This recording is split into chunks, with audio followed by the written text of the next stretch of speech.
This is episode 27 of Entrepreneurs for a Change. If you like this podcast, please subscribe to our mailing list at entrepreneursforachange.com.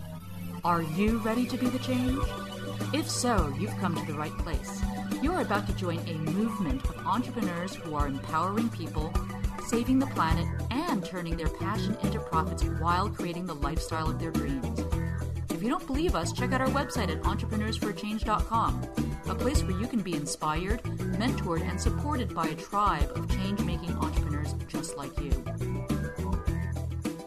Hello, vibrant changemakers. This is Lauren Ali, host of Entrepreneurs for a Change, a web show about evolutionary entrepreneurs who are changing the world, making an impact, and designing the lifestyles they've always dreamed about. It's amazing how many traditional brick-and-mortar businesses you can actually take completely offline. For example, the growing practice of telemedicine is relieving congestion in the healthcare system, saving clients the time it takes to get to an appointment in a physical location, and allowing providers the ability to serve more people across geographic locations and time zones. Naturopathic medicine is one of those fields that is well suited for telemedicine. Alexis Shields is a naturopathic doctor who sold her brick-and-mortar practice and recreated her business as a location-independent entrepreneur, serving her patients from Southeast Asia. In this interview, Alexis not only shares the story of how she was able to do this, she offers great health information that you'll never hear from conventional doctors, as well as ways that you can optimize your energy and mental clarity naturally. She talks about the shortcomings of conventional medicine that keep people on medication that they don't even need year after year. The 3 types of medications that are frequently prescribed to patients on a year-round recurring basis unnecessarily. Why dairy might be bad for your health, especially if you're prone to allergies. Why the 2 most common prescriptions for acne control are bad for your health, and the 3 types of food you should avoid if you're acne prone. Why fruit juice actually isn't good for you. Which brain power foods support mental clarity. The kind of diet you should follow if you want to maintain sustained energy throughout the day. And tips on staying fit if you are a long-term traveler. Tools and resources mentioned in the interview are included in the show notes, which can be found at entrepreneursforachange.com/27. Now, before diving into the interview, I want to encourage you to rate, review, and download Entrepreneurs for a Change on iTunes. This really helps us reach more people with inspiring stories of entrepreneurs who are changing the world. Also, if these stories inspire you to start a world-changing business of your own, head over to our website at entrepreneursforachange.com and download the Business Changemakers Toolkit to get a jumpstart today. Now on to the show. So Alexis, thank you so much for joining me on Entrepreneurs for a Change. I was really thrilled to meet you and your partner Shannon in Chiang Mai, especially to discover that you guys are doctors, but running location-independent businesses. So if you could tell us what you do specifically, and I'd love to dive into your story on how you were able to take what is traditionally a brick-and-mortar business completely offline. Sure, yeah. Thanks for having me. So I think it's about 6 months ago, my partner and I, who are both naturopathic doctors, we had the idea to move to Thailand, sell our practices, which are brick-and-mortar businesses in Portland, Oregon, which we had been building for 4 years because we wanted to do some traveling. So we kind of put things into motion the year prior to sell our businesses and start converting our business medical consults to more online-based consults using FaceTime and Skype and telephone. So we both learned that you can really, to have a consult with the doctor, it's very easy to do it using Skype and telephone, because a lot of what we do in the office and face-to-face can easily be transferred to virtually. So about 6 months ago, we moved to Thailand and started doing the consults this way, and it's been working amazing.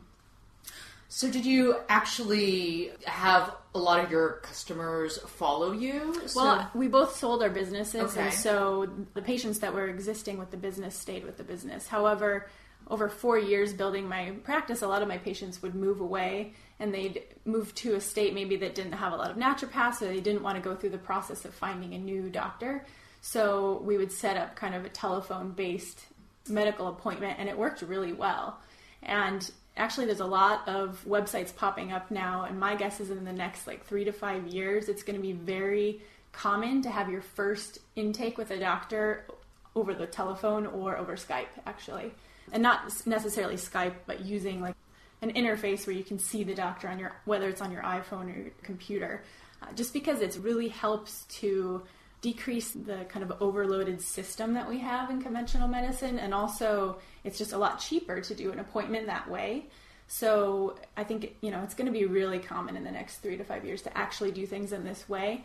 But it's new and things are changing all the time, and the laws are changing according to this too. There's a lot of telemedicine laws that are coming out because it's becoming so popular. So as far as doing naturopathic medicine consults, it's just a little bit different than a conventional medical consult would be. So do you actually need to poke and prod your patients at all? Or? So in some cases, yes. And so part of what we're doing is basically I'm trained as a primary care physician, which means that when you go to your family doctor for your yearly checkup, that's what I'm trained to do. I can prescribe drugs, do basic lab tests, do all the basic testing in office, but I'm also trained in how to recognize when somebody needs to go on to a specialist. And so during that consult, if somebody has something serious going on where they need a lab test or they need to see a neurologist, then I would refer them to those people for basically hands-on testing. Or if they have something serious going on like chest pain, for example, I would do the initial intake, figure out what the common scenarios of what could be going on are, and then send them to a specialist for actual testing and hands-on work. So it's kind of like that first step.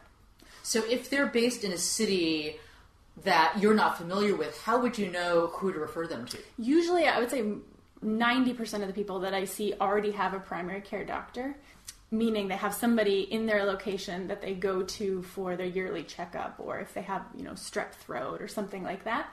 What they're coming to me more for is I specialize in naturopathic medicine, which means that I'm trained as a primary care physician, but what my goal is to help people to get off of drugs and pharmaceuticals with the use of natural medicine. So that area of specialty is helping people to improve their health without drugs.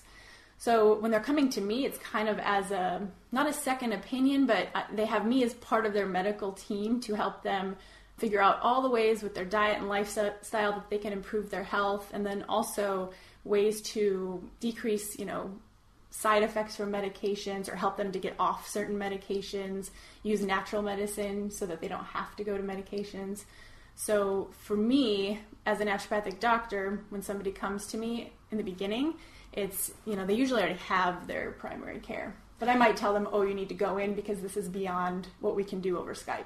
I see. Okay. So would insurance typically cover naturopathic medicine? They do in Oregon. So I worked in Oregon for 4 years, and it depends on the state. It's all state to state, whether it's licensed and a bunch of other things. Because naturopaths are identified as primary care physicians, we're also covered by insurance.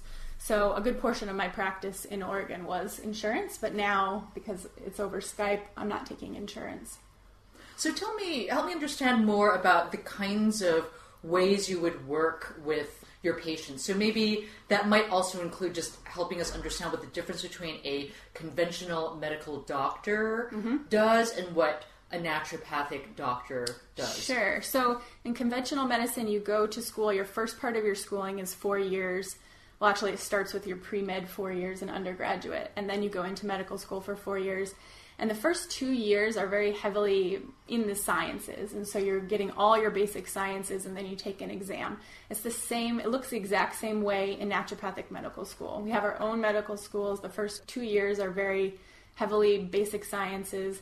And then the last 2 years is kind of where the difference comes in. In conventional medical school, they go in to learn all the different areas of specialization. So there's family doctors, but most medical doctors, when they go through medical school, actually choose an area to specialize in, like neurology or gastroenterology, for example. For naturopaths, those last 2 years for us are basically learning how to be a very effective primary care doctor, meaning we learn how to prescribe medications, learn how to take people safely off medications. We learn how to prescribe medicinal herbs. We go extensively into nutrition and lifestyle. Diet and exercise are the foundation of everything. Learn about supplements, which ones are evidence-based and effective for different health conditions. We learn about homeopathy, hydrotherapy. There's a huge list. Some schools learn acupuncture, and it kind of depends what you want your track to be, because there's a lot of different things that you can do. So, we learn our areas of specialization in those last 2 years. And so at the end of 4 years, when we're done with medical school, we're basically trained as primary care, but with the specialization in natural medicine or integrative medicine or alternative medicine or whatever the word is that you use or are familiar with. So what are some of the most common medications you help your patients get off of? I would say, it's frustrating because a lot of people that I see come in, especially in Portland when I had my practice, people would be on the set of 3 to 8 medications, and sometimes they don't even remember why they started them. And so they go into the doctor to get their checkups every year, and they're just put on the same medications without ever asking, is this still effective? Do I still need to take this? Do I even know what I'm taking this for? Do I still have the symptom that I'm taking this for? And so the first visits for me, if somebody's on a medication, is really figuring that out. What are you on this for? How long ago was it that you were taking this? Are you really able to take this medication for that long? Because some medications you aren't meant to stay on for that long, but people just kind of slip through the cracks and continue taking it and not questioning. So for me, when you come in, it's, really outlining what medications are you on? What does your diet look like? What does your lifestyle look like? And then, figuring out ways around that. So the most common things I see people on, they just kind of get popped like candy, are allergy medications, because people commonly start with seasonal allergies that turn into all year long allergies, which is a huge problem, very common, very easy to fix, but people just stay on allergy medicine all year. Sleep medications are super common. Heartburn medication, very common, and also extremely dangerous to stay on for very long, because basically it shuts down your ability to create stomach acid. And stomach acid is how you break down all the food that you eat and get all the nutrition out of the food that you eat. So you slowly over time become more and more deficient in nutrients, which has effects in every organ and every system of the body. And then, as we were talking about earlier, antibiotics are given out like candy. If you don't know what the problem is, then a lot of times they're just given a prescription for antibiotics, which causes a lot of problems, because when you need an antibiotic, if you've taken them many times, sometimes they won't work. And so if you just, take antibiotics several times a year, or you're on a low dose constant antibiotic dosage for, let's say, acne or something like that, and then you actually really need an antibiotic because you have an extremely, you're sick and you have a really bad bacterial infection, people that take a lot of antibiotics, they just don't work as well anymore. So yeah, I noticed I was getting prescribed stronger and stronger antibiotics over time. Yeah. And I was like, and some of the side effects were actually becoming more and more extreme for me. Like the last time I took a round of antibiotics was, I had flu-like symptoms, and I really just didn't want to be down for 2 weeks. And, you don't know whether your flu-like symptoms are necessarily from a virus, from a, bacteria. So I, just in the middle of the night, I was like, no, I just don't want to go through this. I'm just going to pop these antibiotics. And I ended up with like even worse symptoms, like the most awful stomach cramps, and then when I looked at all the symptoms that I was getting after taking the antibiotics, I looked on the website, for all the side effects. It was just like having the flu. Yeah.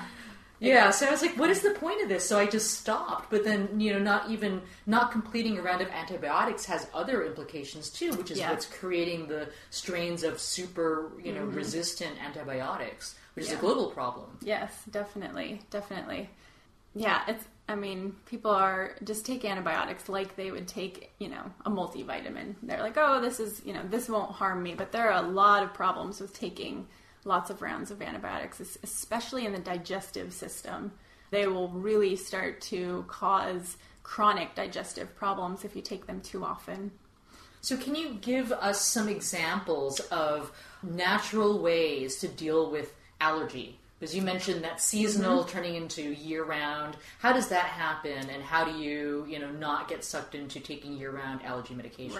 Right. So a lot of people, like, for example, if you have hay fever or you're allergic to grasses or ragweeds or molds or whatever it is environmental that you're allergic to, I would say 90% of the time when you have an issue like that, it means that you have an underlying food intolerance that's causing that to be an issue. So, not allergic personality, when you have allergic constitution, so when you easily become allergic to things, you always have a problem with food. So I think the easiest thing that you can do to get rid of your seasonal allergies and year-long allergies, which is just seasonal allergies gone wrong because they would just last, they last forever because your body becomes allergic to literally everything, is to start identifying which foods in your diet are contributing to the allergies. A lot of people will find, I would say the number one is dairy products. Dairy products are you produce more mucus when you drink and eat dairy. Yeah, and so a lot of that mucus can contribute to just chronic allergies. Not to mention when you get mucusy like that, you also are more susceptible to viruses and bacteria. So those people that have chronic allergies also find that they get sick a lot more often with colds. And sometimes they'll just be sick all winter long with a cold and they don't know, is it allergies or is it a cold? And it's because the lines really blur because there's a lot of crossover. So identifying what in your diet is causing that, it's probably dairy. The thing that you can do that would best help yourself is to just eliminate dairy products for 30 days and then reintroduce them back in. So that means milk, cottage cheese, creamer, ice cream, yogurt, all of those things for 30 days, which you can do anything for 30 days. At the end of it, you might be surprised to find that you feel wonderful and you don't miss dairy because you feel so much better. Your head is clear, you don't have itchy eyes and throat, that kind of thing. The second thing you can do that is really great for allergies, for helping to manage, especially if you're in the middle of an allergy season and they're really terrible, you don't really have 30 days to kind of wait it out with the dairy thing. You can start eliminating the dairy, but then also start taking a supplement called quercetin or bromelain. Quercetin is from apples and onions, and bromelain is from the core of the pineapple. So you can also eat those foods. Apples, onions, and pineapple really help with lessening your symptoms to allergies. Or you can take those in a supplement form that you can find at most health food stores.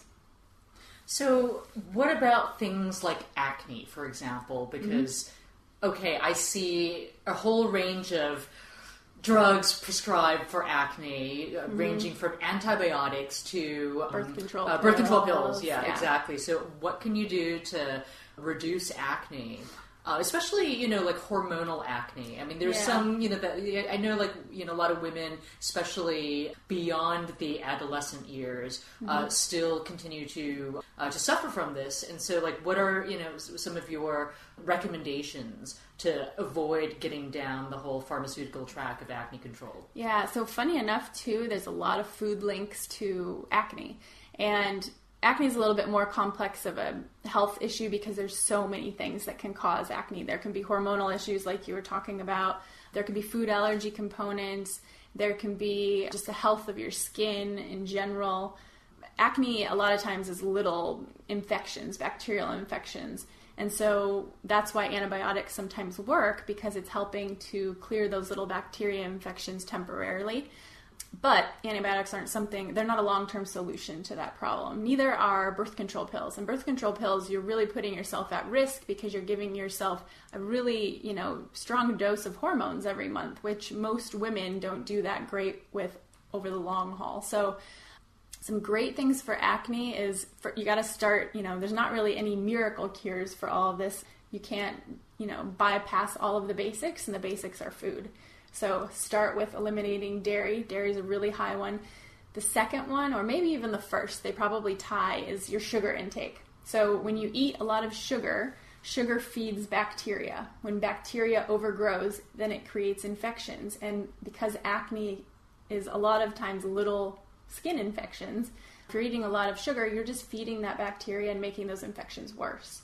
So really assessing your sugar intake and your dairy intake.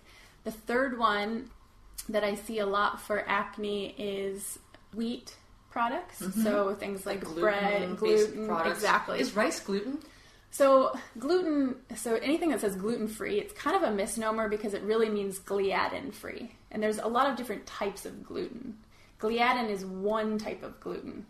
So celiac disease is what made gluten intolerance, kind of a hot topic. What exactly is celiac disease? Celiac disease is an autoimmune disease to a particular protein in gluten, which is gliadin. So anytime you see something on the shelf that says gluten-free, it really means gliadin-free. So people think like rice and corn and some of these other grains are gluten-free. They're actually not gluten-free, but they are gliadin-free.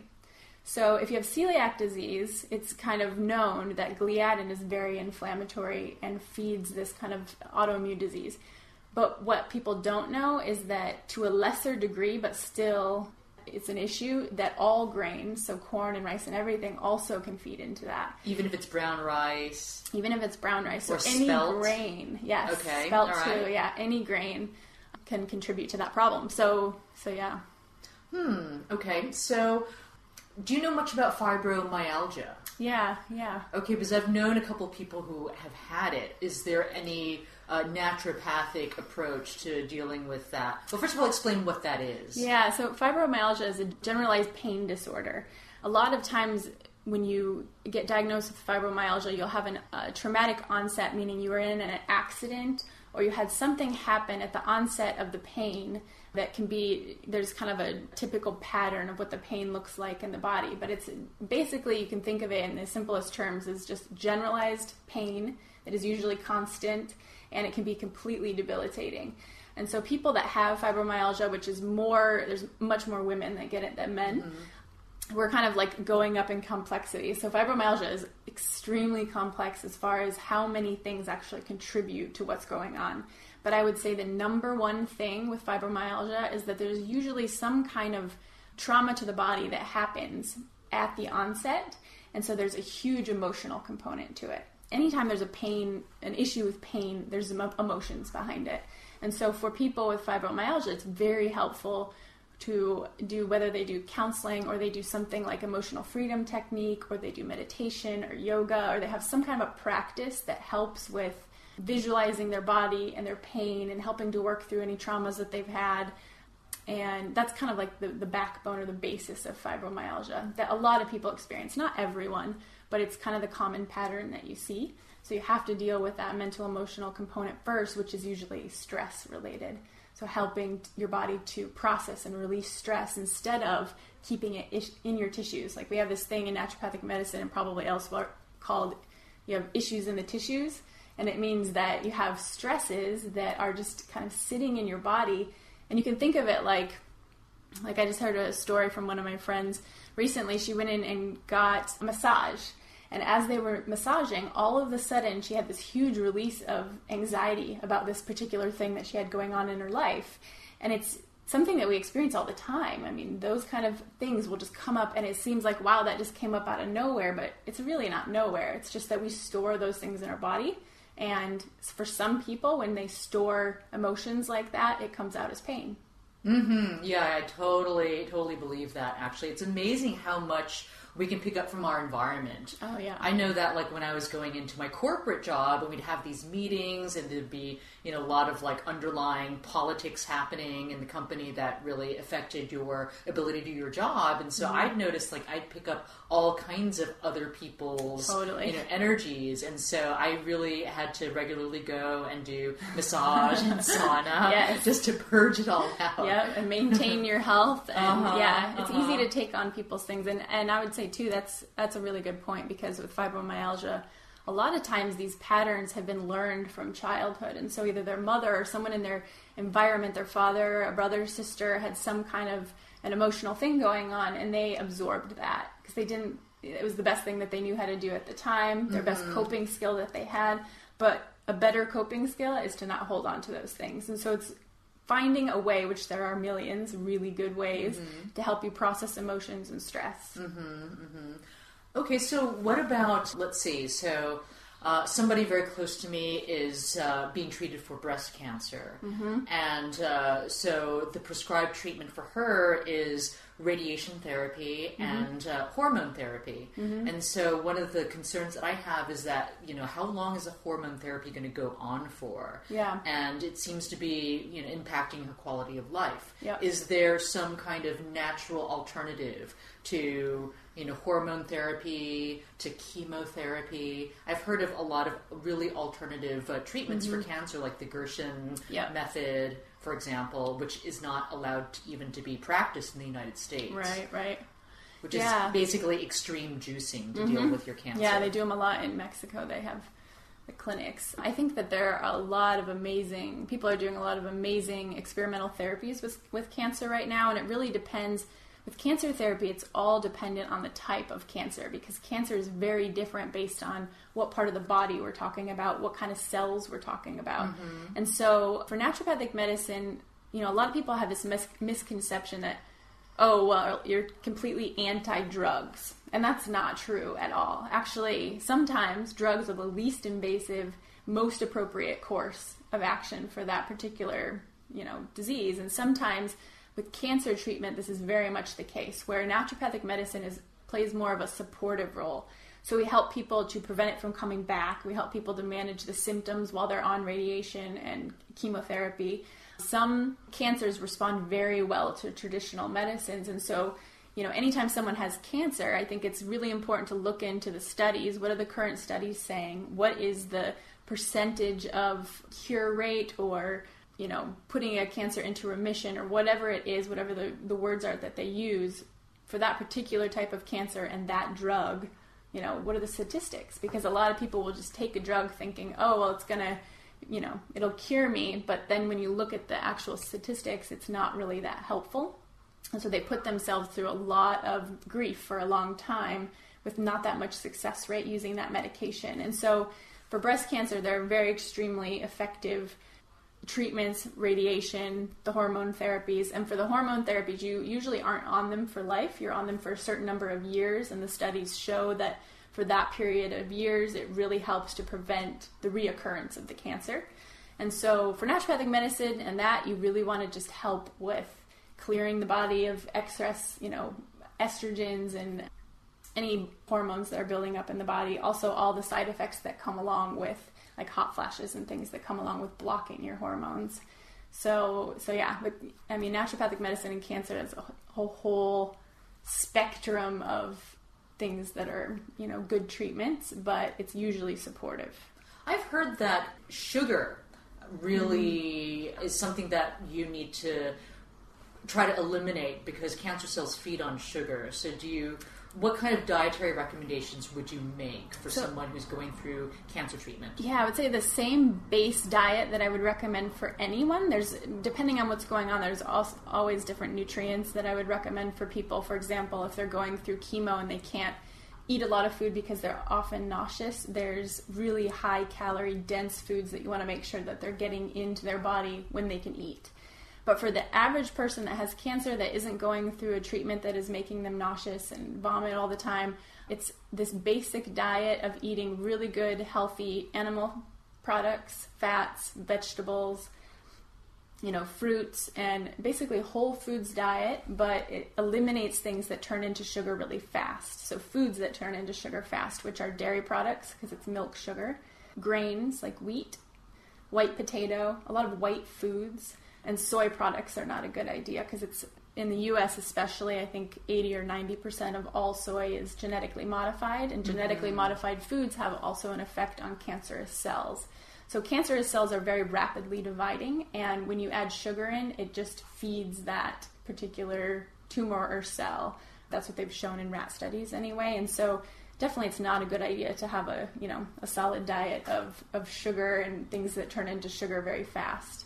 Especially like fruit juice and those kind of things too, which a lot of people just consume that every day and don't even think about it as sugar because it's fruit. Like orange juice. Orange juice, for yeah. example. Yeah. I noticed whenever I drink a fresh glass of orange juice, I would have this high, a peak experience, and then I'd just crash afterwards, Yes. and I'd be wondering, but this is supposed to be healthy for me. Yeah. Why do I feel like I'm in some kind of, brain fog, sugar crash zone? This mild drug-like state where you get a high and then you crash and then you need to do it again. Yeah. Yeah, you get that pattern of highs and lows with anything that turns into sugar fast. The problem with fruit juice is that, fruit is not inherently bad. It's very rich in, antioxidants and flavonoids and all these things that our body needs to help fight cancer. But the problem can come in when you're doing juices that are primarily all fruit, is that you remove all the fiber, and there's nowhere in nature that fructose and fiber don't appear together. So if you have something that has fructose in it, it's always a high fiber food. And so, in nature, you just have to look to nature. What does nature do with fructose? It always pairs it with fiber. When you juice something, you separate the two of those. And fructose by itself, without fiber, is very poisonous to the body. Kind of like how alcohol affects your liver. Fructose does that same thing to your liver as far as, producing fatty liver, and it's toxic to the liver in large amounts because that fiber isn't there to balance it.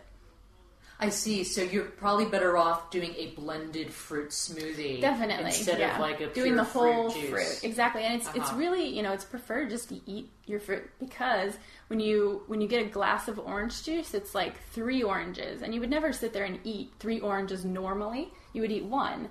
But if you have the juice from 1 orange, it's a very small amount. So it's either you do something that's blended and it's, a proper serving of fruit, and you do it with things like avocado and coconut and flaxseed and things that are also very healthy and good quality fats that slow down the absorption of sugar. Or, you just make sure that it's in the proper serving. Mm-hmm. That it's not like 4 oranges in your smoothie, because that's quite a lot of orange. So given what you know about optimal health and nutrition, for us entrepreneurs, since we have to self-generate our business, and our business largely depends on our productivity and our creativity, what do you recommend? How do you recommend that we structure our diet so that we can maintain in an optimal, clear, and productive mind state? So based on our conversation already, the 2 takeaways I got from this is eliminate all refined carbs, anything that gets converted into sugar very quickly, and then maintaining a whole foods diet. Is there anything else that you recommend that we do, or any kind of herbal supplements that we take to enhance our mood so we're positive and Sure. I think clear? there's some really good brain kind of power foods, and the number one thing is making sure you're getting a good quality and good balance of fat. Fat is very villainized in kind of conventional nutrition as being bad and causing heart disease and making you gain weight and all these things, and it's getting more and more popular now that people are like pro-fat than anti-fat, so that's good. But a lot of people still, even nutritionists and doctors, will tell people not to eat saturated fats, not to eat fat in their diet, to go on low-fat diets. This is saturated fat being butter, for example? Coconut is a really high saturated fat. I love coconut. Yeah. So there's saturated fat, especially, is very villainized, especially in the cardiologist community as far as heart disease goes. And the studies actually, if you really look into them and what they're saying, saturated fat is very good for your heart. You actually have a layer of fat around your heart in a healthy heart that helps to feed your heart, because your heart, actually the primary preferred fuel source is fat. It's the same thing for your brain. So your brain is primarily fat. And so if you think of it in those terms, by eating fat, eating good saturated healthy fats, you're feeding your brain. So how much of that should we eat daily? So as far as percentage-wise goes, it always depends on the person. So what you really want to do is you just want to make sure that you're getting good, healthy sources. So by fat, I don't mean things like canola, vegetable oil, soy oils, margarine. All of those things are very processed, terrible, leads to a lot of inflammation, not good for the brain. But the healthy sources of fat are more like avocado, olive oil, coconut oil, organic butter, There's a lot of them. Nuts and seeds have good healthy fats. Animal products, so animal meats, if you eat them, fish, all of those have very good healthy fats, including things that are very high in omega-3s, because omega-3s are a specific type of fatty acid that we kind of get traditionally low in our diets today because we don't eat enough fish, or some people don't eat fish at all. So we get this really high balance of omega-6 to 3. And really, your omega-3 to omega-6 ratio in your body, you want to be eating kind of 1-to-1. Some people say 3-to-1. It kind of depends who you're talking to, but we don't get really nearly that because our animals are raised very unhealthily in feedlots, and that changes the concentration of the fat that you're eating when you eat that animal product. So if you're not eating a diet rich in omega-3s, you're not going to have very good brain function, because that's a really good healthy source of fat for your brain. So one thing you can do is eat more of those foods that we were just talking about, trying to get organic when you can, because those animals are living on a healthier diet. Preferably, like if you're eating beef, they're eating the diet that they're meant to eat, like grass, which is what cows are meant to eat, instead of soy and corn and things that we feed them. But also you can take fish oil. And if you are an entrepreneur traveling and you do a lot of your travel in Asia, it's a really good idea to take a fish oil from time to time, because you get a lot of vegetable oil here in the food that is made because vegetable oil is cheap. And so, yeah. Yeah, that's why I've kind of been avoiding eating all the cheap street food, because I just don't know what kind of oil they're using to cook it. It's not good. It's always a vegetable oil or a soy oil of some sort. And so, unless it's somebody that really, there's a few really good local restaurants that actually make an effort, but you pay more for it because, they're using higher quality ingredients. So if you're eating a lot of street food, you definitely need to boost up your omega-3s to balance the amount of omega-6 that you're consuming. So, number one thing for brain health for any entrepreneur is really increase the good fats in your diet. And if you're in somewhere tropical, coconut and avocado are good ways to do that.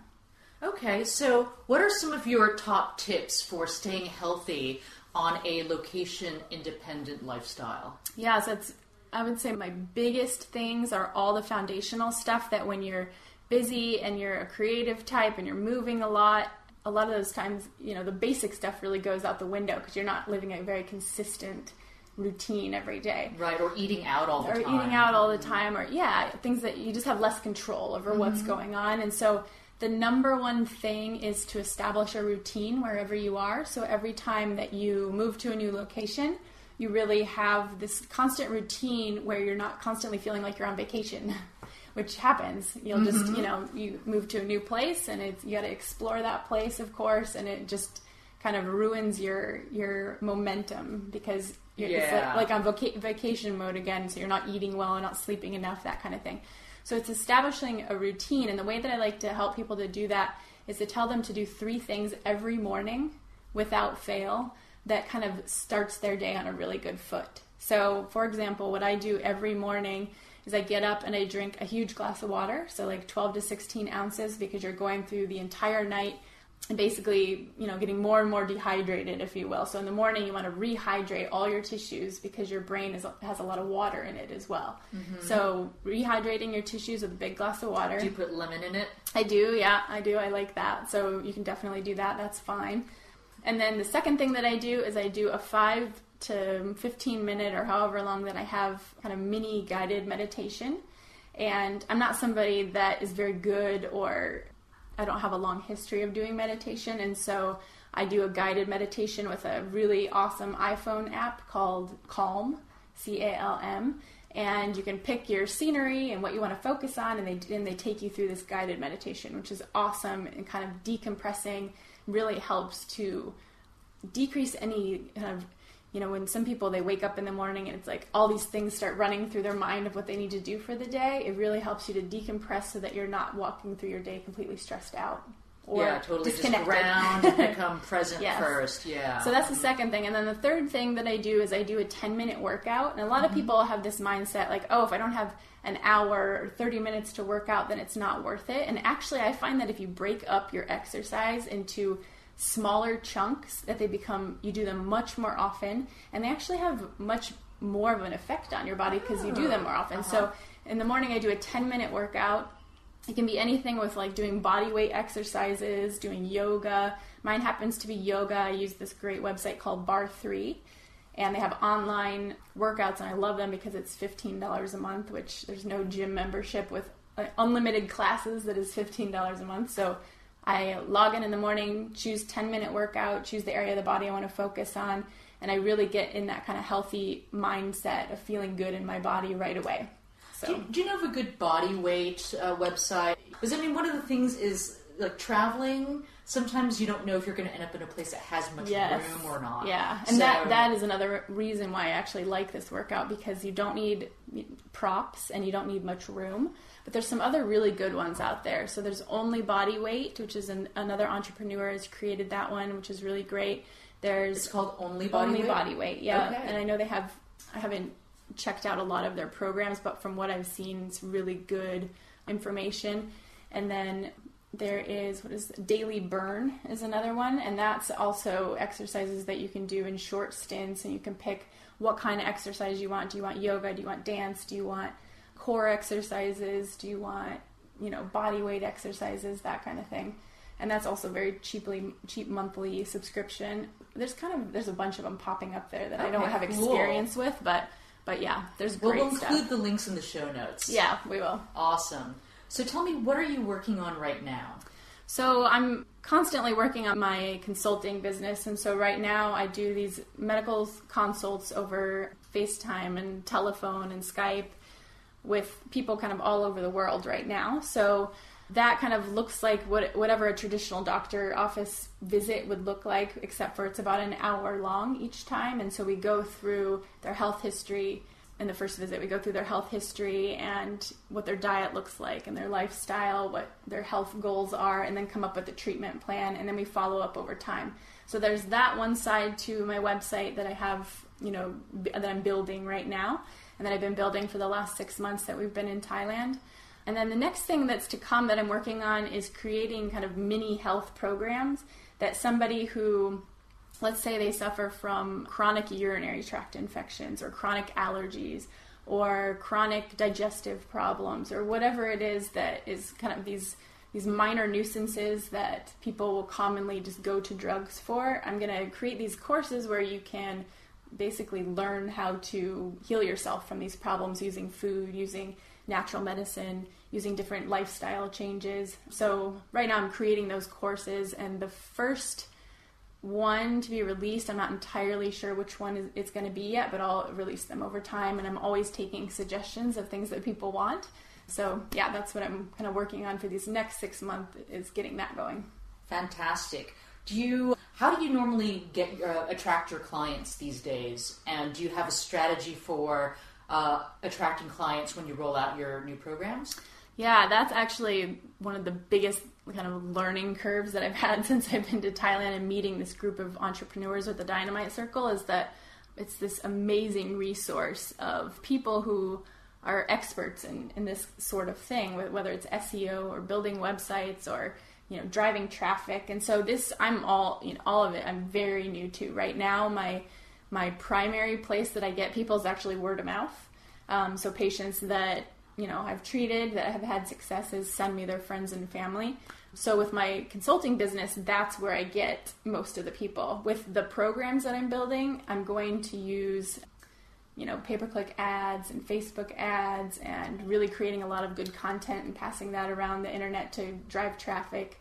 All those traditional ways, I haven't started using all those and experimenting with them, so I don't know which ones are going to work the best for me yet, but I'm kind of learning about them slowly and figuring out which ones are the best fit for a medical and health-based practice. I think a good approach with the kind of business that you have would be to do your keyword research. So you can use a keyword research tool like Longtail Pro. And then once you've built out your keyword portfolio, run it through AdWords. Then you'll see which keywords are going to convert for you. And when you get an idea of your top 10 converting keywords, then create the content around those keywords. Because, that's awesome. that will save you a lot of time. Otherwise, you're going to be creating content around keywords that actually don't drive business. Yes. And that can be a bit of a trap. So. Okay, that's excellent advice. Okay. Yep. Great. So I love to end interviews with this question. Are you fulfilling your life purpose through your business? So is this business your life purpose? And if it isn't, then what is? Yeah, so I love teaching people. Being a teacher is really important to me. And I think, in my practice in Portland, Oregon, when I had a brick and mortar practice, I was teaching people how to maintain, health naturally, but one patient at a time. And so the thing that was frustrating to me is that I didn't have a very large audience because there's only so much you can do with one person at a time because it's very, it's time restricted. And so with this new model of putting things online, I can reach so many more people, and I have the time to reach so many more people now, and the resources with this group that we joined. And so I would say that my ability to fulfill my life's purpose of getting this information out there about naturopathic medicine and helping people in a way that when I first got into naturopathic medicine, I didn't know I had a lot of health challenges, and I didn't know this information, and I suffered for a lot of years because of it. And so if I can stop that process for someone, that suffering or not knowing which route to take or just confusion when you have a serious health problem. I have ulcerative colitis. What exactly is that? Ulcerative colitis is an autoimmune disorder that affects the colon and large intestine. And so it can be very serious, very fast. It causes a lot of digestive issues and bleeding and things like this. And so people with ulcerative colitis often can find themselves in the hospital or needing to have part of their bowel removed. And so it can get very serious. And it was something that I was, with the diet that I had and the lifestyle that I had, I was looking at that being a possibility for me. And then I found out about naturopathic medicine, and I started working with a naturopath and an acupuncturist and changing my whole lifestyle and diet. And, that change in my life is something that if I can bring that to someone, that is my life's purpose, is sharing my story and helping other people to go along that path, if that's something that, that they're interested in. So you're able to heal this condition that you had through lifestyle change and dietary changes. Yeah, I would say I manage it very well. Anytime you have a disorder like this, using the word cure is very tricky, because I think if I go back to a very stressful life, terrible diet, not taking care of myself, then it would probably return. So it's not really cured, I don't think. I don't want to experiment to find out, but I do manage it. So I'm able to keep everything in remission, if you were to say, so that I have a very normal lifestyle now that is not too terribly restrictive, because I have made choices that make that, very healed. So, well, I would say you do radiate health. Thank you. I appreciate that. I work at it every single day, and that's a promise that I make to people, is that a lot of times you go to the doctor and they say, you need to stop smoking, and they smoke themselves, or you need to lose weight and they're overweight. For me, as a naturopathic doctor, I need to do everything that I can to be healthy. And I do. I am, it's something that if I'm not willing to do it, I don't ask a patient to do it in most, from most things. And so, yeah, I definitely work at my health every single day. That's one of the keys to being a change maker. You have to walk your talk. Exactly. And be the change you want to see in the world. Exactly. Fantastic. So how can our listeners stay in touch with you, Alexis? You can go to my website. It's dralexisshields.com. And then I have a contact page on there, and a story, and my video of kind of what my practice looks like now. A lot of good information to come as well with these programs. And so that's probably the best way, is just to go onto my website. Fantastic. Thank you so much for joining me. You're so welcome. Thank you for having me. Bye-bye. Thanks, folks, for listening to the Entrepreneurs for a Change podcast. If you enjoyed this episode, please help us reach more people with inspiring stories like this one by giving us a 5-star rating in iTunes. If this podcast inspires you to join the movement of change-making entrepreneurs, we'd love to give you a jumpstart with our free Business Changemakers Toolkit, which you can download at www.entrepreneursforachange.com/join. If you have a change maker in mind you'd love for us to interview, go to entrepreneursforachange.com/suggest and tell us who and why. Finally, feel free to stop by facebook.com/entrepreneursforachange to share your thoughts and say hello.